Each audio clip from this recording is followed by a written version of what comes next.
दोस्तों, आज आप लोग के बीच एक कहानी लेकर के आया हूं जिसका नाम है जवानी की आग। तो कहानी को सुनने के लिए हमारे साथ बने रहे।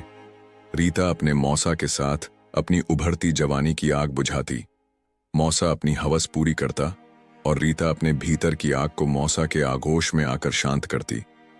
रीता को घर के काम से फुर्सत ही नहीं मिलती थी।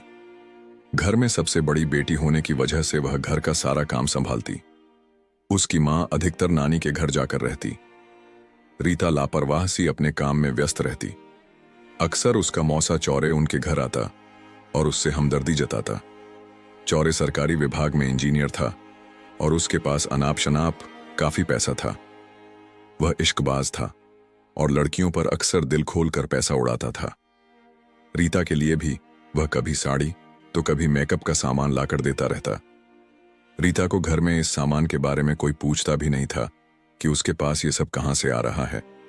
उसके पिता पैतृक संपत्ति के हिस्से की बांट जोह रहे थे। छोटी बेटियों पर वे ध्यान देते, लेकिन घर की बड़ी लड़की रीता जैसे घर की काम वाली ही मानी जाती। उसे सिर्फ काम करने के लिए कहा जाता। छोटी बहनें इधर उधर मटर गश्ती करती रहती, पर रीता घर के कामों में ही उलझी रहती। मां को तो अपने मायके से ही लगाव था, इसलिए वे तो अधिकतर मायके में ही रहती। रीता ही घर चला रही थी। मौसा चौरे के लिए यह सुनहरा मौका था। वह जब तब आकर रीता से परांठे बनाने को कहता, कभी आमलेट बनवाता। सामान वह खुद ही लेकर आता। अक्सर वह रीता के आसपास ही मंडराता रहता। धीरे धीरे उसने रीता को कभी कभार अपने फ्लैट पर बुलाना भी शुरू कर दिया।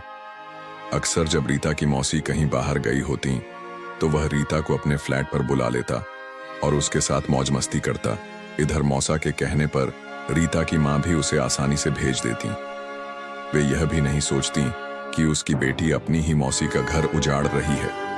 बस इसी तरह रीता अपनी मौसी की सौत बनकर अपने मौसा के साथ अपनी उभरती जवानी की आग बुझाती।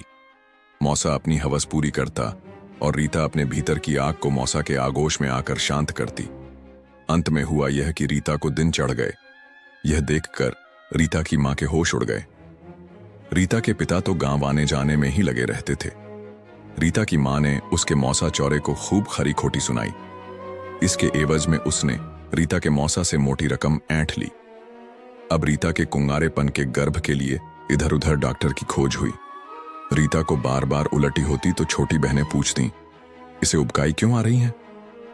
आखिर रीता की मां ने अपनी भाभी के साथ जाकर शहर की सैंडीमन नर्स की शरण ली।